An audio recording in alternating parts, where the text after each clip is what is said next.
सद्गुरु श्री स्वामी समर्थ महाराज की जय।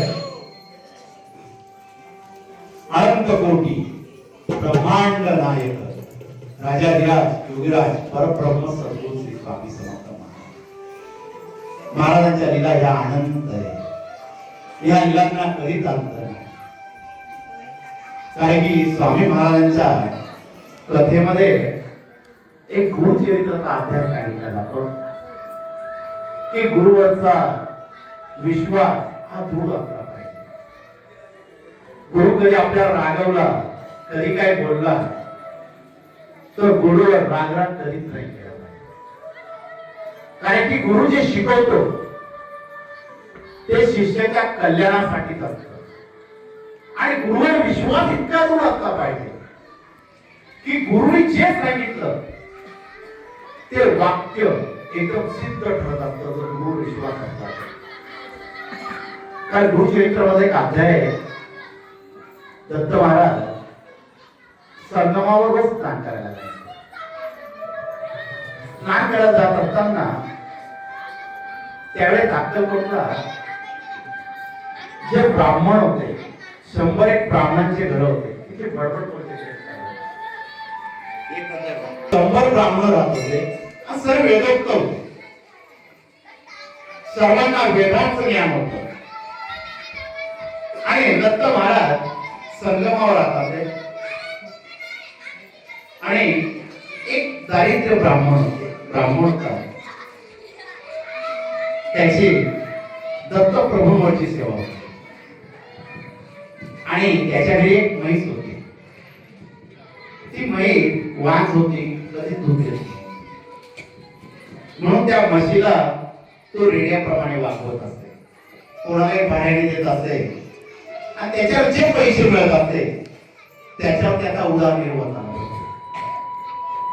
दत्त महाराजांच्या मनामध्ये इच्छा झाली याच्यावर कृपा करावी आणि दत्त महाराज दुपारच्या वेळेस त्याच्याकडे भिक्षा मागायला जाणार होते आणि त्यात हा ब्राह्मण त्याची म्हैस काही त्याची भाड्याने गेली नाही म्हणून भिक्षा मागण्यासाठी गावामध्ये निघून गेला। घरामध्ये पत्नी एकटीच होती आणि दत्त महाराज दारापूर आले। दारापूर आल्यावर दत्त महाराज एवढंच बोलले, ओम भगवती भिक्षां दे। तिच्या कानावर शब्द पडले, घराच्या बाहेर आली आणि बघू राहिले यतिराज आपल्या दारापूर आलेले भिक्षा मागताय। सांगितलं, यतिराज माझे पती कोरडी भिक्षा मागण्यासाठी गावात गेलेले, थोड्या वेळात येतील, तेव्हा आपण आसन ग्रहण करावं। आणि दत्त महाराजांसाठी एक आसन टाकण्यात आलं। दत्त महाराज बसले, त्याने ती सांगू लागली, मी तुम्हाला आत्ता दिला असतं पण घरामध्ये काहीच नाहीये, जी कोरडी भिक्षा येणार आहे, माझे पती घेऊन येणार आहे, ती भिक्षा मी तुम्हाला देते, तर तुम्ही थांबावं। तर दत्त महाराज बोलले, एक काम कर, घरात काहीच नाही ना, तुझ्या दारापुढे म्हैस दे, आम्हाला दुधाचा नैवेद्य दे, तुझ्या घरात दूध तर असेल। ती सांगू लागली, यतिराज म्हैस आहे पण ती वांस आहे आणि घरामध्ये दूध पण नाही, आम्ही त्या म्हशीचा उपयोग रेडा म्हणून करतो आणि तिच्यावर जे काही पैसे मिळतील त्याच्यावर आमचा उदरनिर्वाह आम्ही चालवत असतो। दत्त महाराज हसले आणि बोलले, एक काम कर, पातेलं घे आणि दूध काढ तिचं।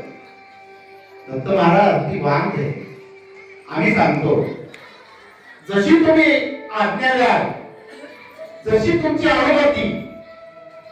आणि नमस्कार केला दत्त महाराजांना, पातेलं घेतलं, त्या विश्वासावर त्या म्हशीजवळ जाऊन बसले। आणि ती म्हैस खूप म्हातारी झालेली होती, तोंडात दात नव्हते, दात पडलेले होते, तोंडातून फेस पडत होता आणि ही म्हशीजवळ गेली, दत्त महाराजांवर विश्वास ठेवला आणि दत्त महाराज उभे राहिले, आपल्या गड्यावर हात ठेवून आशीर्वाद देत होते त्या म्हशीजवळ। हिने तळांना हात लावला आणि तळांमधून दुधाच्या धारा पडू लागल्या, ते अमृत वाहू लागलं, तिच्या डोळ्यामध्ये पाणी येऊ लागलं की यतिराजांनी आशीर्वाद दिला। आणि वाघ म्हशी दूध देऊ लागले. अंगात छाडे आले आणि रडता रडता ती दूध काढत होती आणि तिला समजून चुकलं यतिराज कोणी तारे सुद्धा पुरुष नाही म्हणून तिने पटकन केलं, दूध तापवलं आणि दत्त महाराजांना दीक्षा दिली. दत्त महाराज दूध देत होते तेव्हा त्यावेळी तिने नमस्कार केला आणि दत्त महाराजांनी आशीर्वाद दिला, तुझ्या घरामध्ये लक्ष्मी नांदे हा माझा आशीर्वाद आहे. तुला पुत्र नाही, तुला पुत्र प्राप्ती होईल. तुझ्या कुटुंबामध्ये ज्याही तुझ्या पिढ्या राहतील त्या पिढ्यांमध्ये कधीच आयुष्यभर काही कमी पडणार नाही हा माझा आशीर्वाद आहे. दत्त महाराज सांगून घेऊन गेले. थोड्या तिचा नवऱ्याला भिक्षा घेऊन घडलेला प्रसंग तिने आपल्या नवऱ्याला सांगितला. तू काय म्हणतो? आपल्या घरात यतिराज घेऊन गेले, त्यांनी मला चमत्कार केला की वाघ म्हशीने दूध दिलं आणि तो म्हशीला घट्ट पकडू लागला.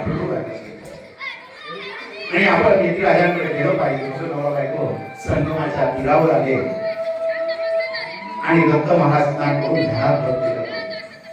दोघांनी दत्त महाराजांना नमस्कार केला. नमस्कार केला दत्त महाराजांनी त्यांना परत आशीर्वाद दिला. आणि त्यावेळेस ही अफवा पूर्ण गाणगापूर मध्ये पसरली की एक यतिराज आलेले भिक्षा मागितली आणि वाघ म्हशीने दूध दिलं. वायासाठी बातमी सगळीकडे पसरली आणि ती बातमी गाणगापूरच्या राजाच्या कानावर पडली. त्या राजाने ऐकलं आणि तो त्या ब्राह्मणाकडे आला. घडलेला प्रसंग त्यांनी राजाने स्वतः ऐकला आणि मग ते दत्त महाराजांकडे गेले. दत्त महाराजांना राजाने नमस्कार केला. नमस्कार केल्यावर दत्त महाराज बोलले, आज एवढ्या मोठ्या राजाला आमच्याकडे येणं काय? दत्त महाराजांना बोलू लागले, तुम्ही दत्त महाराज अवतार आहात, तुम्ही साक्षात नारायणाचा अवतार आहात, त्या गाणगापूर नदीत आहात. तर या सेवकाची विनंती आपण गाणगापूर मध्ये राहावं. दत्त महाराजांना विनंती केल्यावर त्यांना पालखीमध्ये बसवण्यात आलं. वाजत गाजत गाणगापूर मध्ये आणलं. गाणगापूर मध्ये आल्यावर एक झाड होतं, जुनं पुरातन झाड होतं आणि ते घर बांधलेलं होतं, जुना वाडा होता. दत्त महाराजांनी त्या घराकडे बघितलं आणि तिथल्या काही भक्तांना सांगितलं, मला ह्या घरामध्ये राहण्यासाठी जागा दिली तर बरं होईल. गावातल्या लोकांनी विरोध दर्शवला आणि ज्यावेळेस गुरुचरित्र चाललेलं होतं, हा 22व्या अध्यायाचा प्रसंग आहे. तर नामधारक सिद्ध मुनींना विचारत होता, कारण की सिद्ध मुनींनी नामधारकास पूर्ण गुरुचरित्र सांगितलं आणि त्यावेळेस नामधारकाने प्रश्न विचारला सिद्ध मुनींना की दत्त महाराजांना का जागा दिली नाही, का ते घर दिलं नाही. त्यावेळेस सिद्ध मुनी सांगू लागले, गावातील लोकांनी दिलं पण त्यामागचा प्रसंग असा होता, लोक का विरोध करत होते. त्या घरामध्ये एक ब्रह्म राक्षस राहतो म्हणून दत्त महाराजांना तिथं कोणी जाऊ देत नव्हतं. पण दत्त महाराज पालखीतून उतरले आणि त्या घरामध्ये गेले आणि घरामध्ये गेल्यावर गावकरी मंडळी सर्व घाबरले आणि दत्त महाराज तिथं असताना ब्रह्म राक्षस प्रगट झाला. दत्त महाराजांना नमस्कार करू लागला, माझं भाग्य उदयास आलं, मला आता मुक्ती हवी. त्यावेळी दत्त महाराज सांगता, आम्ही तुझ्यासाठी आलो, तुला मुक्ती देण्यासाठी. आणि त्या ब्रह्म राक्षसात दत्त महाराजांनी सांगितलं, तू संगमावर जा, तिथे आंघोळ कर आणि लवकर मुक्त होशील. आणि त्यावेळी तो ब्रह्म राक्षस संगमावर आला, आंघोळ केला, तिथं मुक्ती त्याला मिळाली. आणि ते दत्त महाराज त्या मठामध्ये राहू लागले. आणि आज जे गाणगापूरचं मंदिर आहे तिथं दत्त महाराजांच्या पादुका आहे.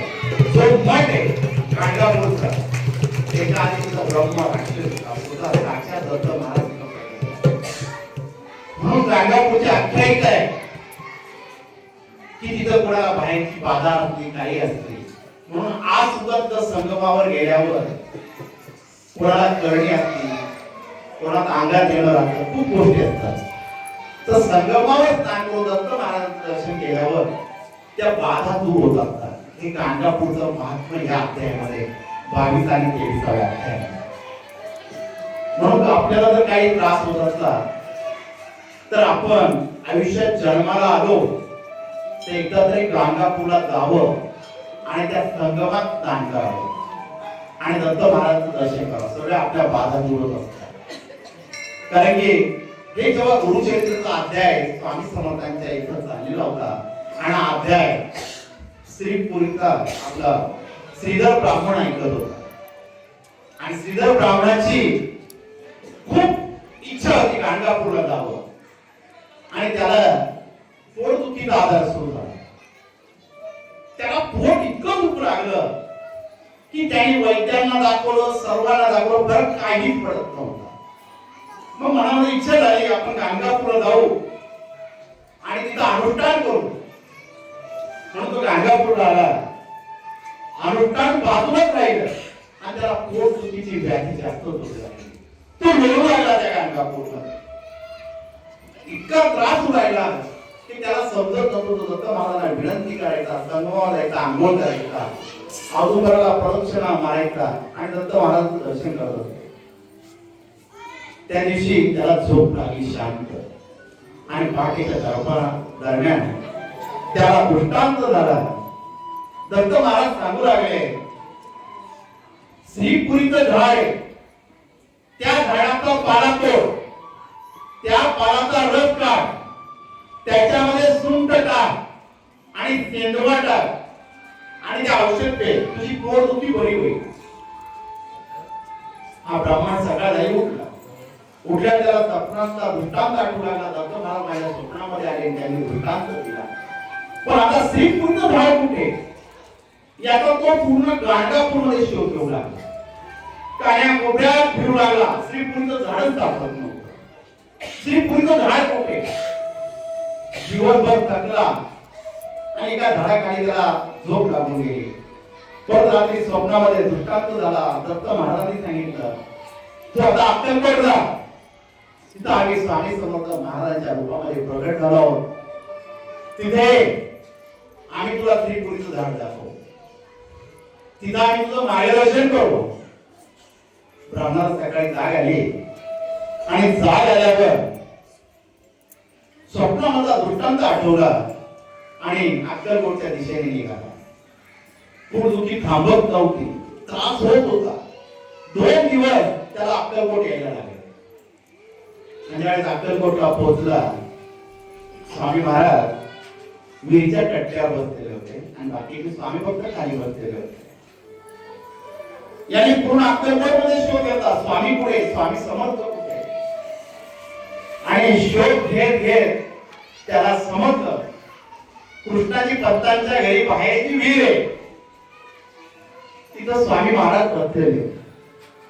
तर तिथं जाऊन तू दर्शन घे, तुझं दर्शन घे. हा तिथं आला. स्वामी महाराज बसलेले होते. एवढे स्वामी भक्त बसलेले असताना हा श्रीधर ब्राह्मण स्वामी पुढे येतोय. स्वामींना त्यांनी पाहिलंच नव्हतं आणि स्वामींकडे मान वर करणार तेवढ्या माझ्या ब्रह्मांड नायकाच्या मुखातून शब्द निघाले, अरे श्रीधरा आलात का? आम्ही तुझीच वाट पाहत होतो. श्रीपुरीचं जवळ सापडलं का नाही? आणि स्वामी महाराज खदा खदा हसू लागले.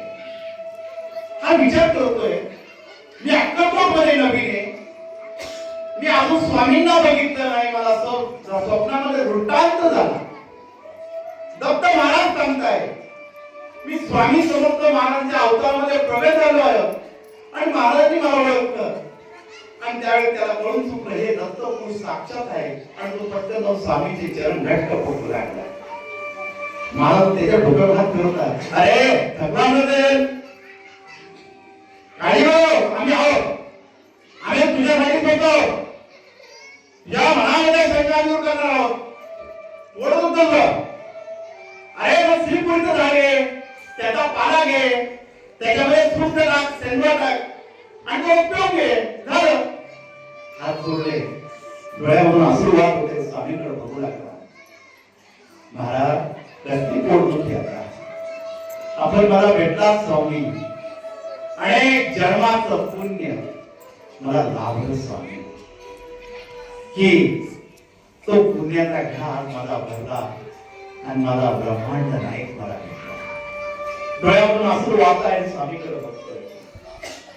स्वामी म्हणतात, अरे आम्ही बोलवतो तुला, तेव्हा आपली सेवा गाणगापूर आम्हीच पाठवलं आणि गाणगापूर आम्ही तुला सुट्ट्या दिला स्वप्नामध्ये आम्हीच सांगितलं आणि आमच्यापर्यंत बोलवून घेतलं. अरे किती गाडी होतो, आमची सेवा कर, अक्का करणारा सेवा कर, मेवा मिळेल, आम्ही आहोत. तो हात जोडून स्वामीकडे बघत होता आणि त्याच्या मनामध्ये प्रश्न होता, श्रीपुरीचं झाड आहे तरी नेमकं काय? महाराज म्हणतात, अरे श्रीपुरीचं झाड तुला माहित नाही, या अक्कलकोटमध्ये भरपूर आहे, इथे पण आहे, तू भर तुला सापडेल.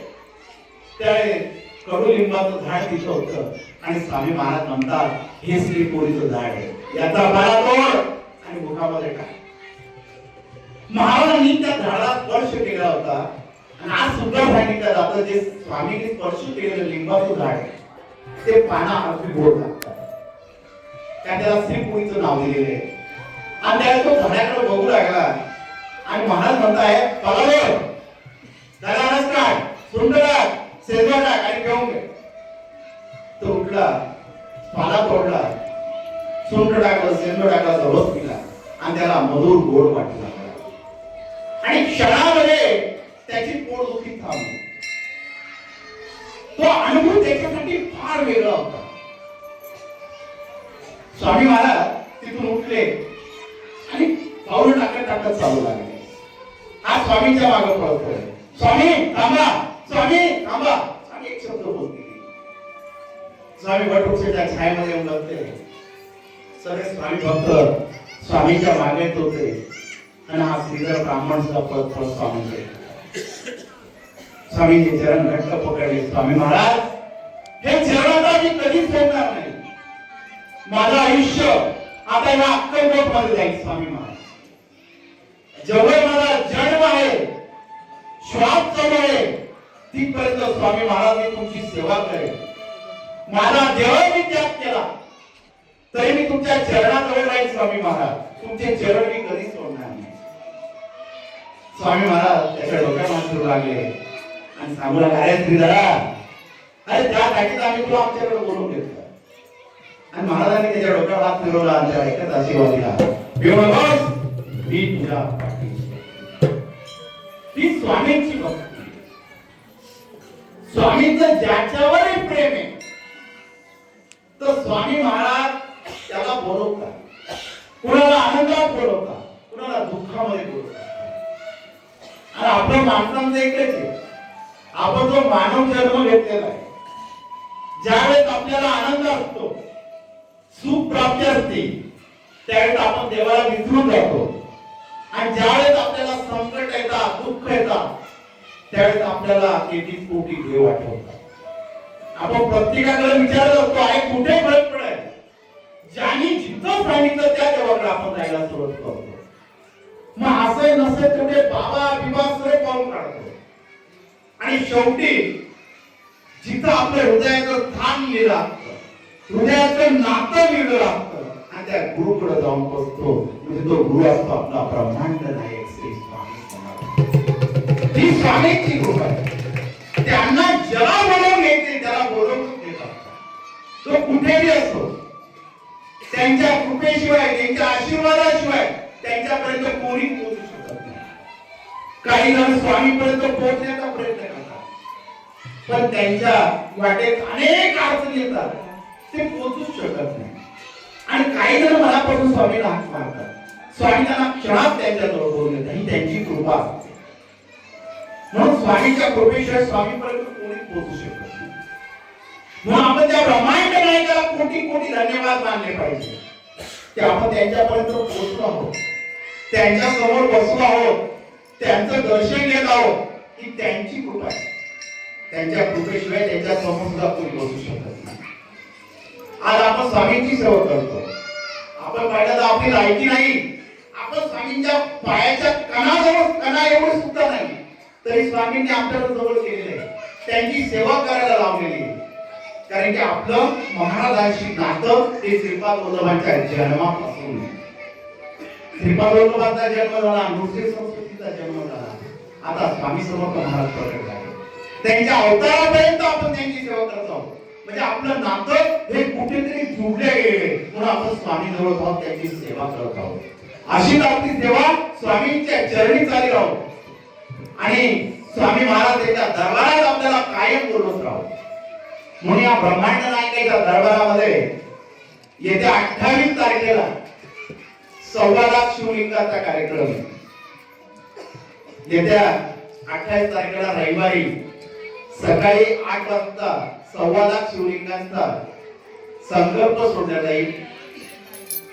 ज्यावेळेस आपण 1.25 लाख शिवलिंग करणार आहोत, त्यावेळेस थोडा आपण कार्यक्रमामध्ये बदल करणार आहोत. 12 ज्योतिर्लिंग बनवणार आहोत की 12 ज्योतिर्लिंगांचे स्थान बनवणार आहोत. प्रत्येक ज्योतिर्लिंगाला 11 हजार शिवलिंग आपण ठेवणार आहोत. म्हणजे 12 ज्योतिर्लिंग ज्यावेळेस आपण स्थापन करतो आणि 11 हजार तिथं पार्थिव शिवलिंग ठेवू, ती शक्ती अफाट असणार आहे. शिवचरित्रामध्ये असं सांगितलं जातं, पार्थिव शिवलिंग जोही बनवतो तो जमिनीशी कनेक्ट होतो, पृथ्वीशी कनेक्ट होतो. आणि ज्यावेळेस आपण हातामध्ये ते शिवलिंग बनवत असतो, जे आपले ग्रह दोष असतात, आपले नक्षत्र खराब असतात, आपल्या कुंडलीत दोष असतो, ते सर्व दोष नाहीसे होत असतात. एवढी शक्ती पार्थिव शिवलिंगामध्ये. म्हणून हे शिवलिंग महाराष्ट्रामध्ये एका दिवसामध्ये फक्त आपल्या प्रति अक्कलकोट सुरगाण्यामध्ये होतात. पूर्ण महाराष्ट्रात कुठेही एका दिवसात 1.25 लाख शिवलिंग बनवत नाही. बनवतात पण 8 दिवसात 1 महिन्यात करतात. कारण की आपल्या भाग्याचं काम आहे की आपल्याला एका दिवसात 1.25 लाख शिवलिंग बनवायचे. आपण म्हणतो आम्ही ते होळीत बनवणार, पण त्यावेळेस सगळे स्वामी भक्त असणार. आपल्याकडून 50 जरी झाले, 100 जरी झाले, पण आपल्याला पुण्य हे 1.25 लाख शिवलिंगांचंच मिळणार आहे. म्हणून जी आपल्या वाटेला भक्ती आलेली, ती सेवा आलेली आहे, ती सेवा आपल्याला करायची आहे. आणि 28 तारखेला तो मोठा सोहळा होणार आहे. जे सिंहस्थ मधले साधू संत आहेत, ते सगळे साधू संत या सोहळ्यासाठी येत आहेत. आपलं भाग्य आहे, कारण की कुंभमेळ्याचे साधू संत सहसा एक खंडी कुठे जाती नाही. पण बहुतेक साधू संत आपल्या मठासाठी येत आहे, हजेरी लावण्यासाठी. त्यांचं सुद्धा आपल्याला दर्शन होणार आहे. म्हणून एक कुंभमेळ्याची सिंहस्थची पर्वणी त्या दिवशी होणार आहे. म्हणून जो कार्यक्रम होणार आहे हा अद्भुत होणार आहे. ना भूतो ना भविष्य असा सोहळा त्या दिवशी असणार आहे. एक कुंभमेळ्याची पर्वणीच असणार आहे. म्हणून आपण त्याला नवे पर्व आणि महापर्व त्या दिवशी नाव दिलेलं आहे. म्हणून या 1.25 लाख शिवलिंगासाठी सर्वांनी आपली उपस्थिती ठेवायची आहे आणि या कार्यक्रमाचा प्रचार सर्वांनी करायचा आहे. आपल्या नातेवाईकांना, मित्रांना, जवळच्यांना, शेजारच्या, पाजारच्या, जे शिवभक्त असतील, जे स्वामी भक्त असतील, त्यांच्यापर्यंत पोहोचवायचं आहे. आणि त्यांना ह्या कार्यक्रमाची जी नियोजन आहे ते सांगायचं आहे. सर्वांना मी आमंत्रण देतो, निमंत्रण करतो, त्या कार्यक्रमासाठी सर्वांनी यायचंय आणि या कार्यक्रमाचा प्रचार करायचा आहे. सद्गुरु श्री स्वामी महाराज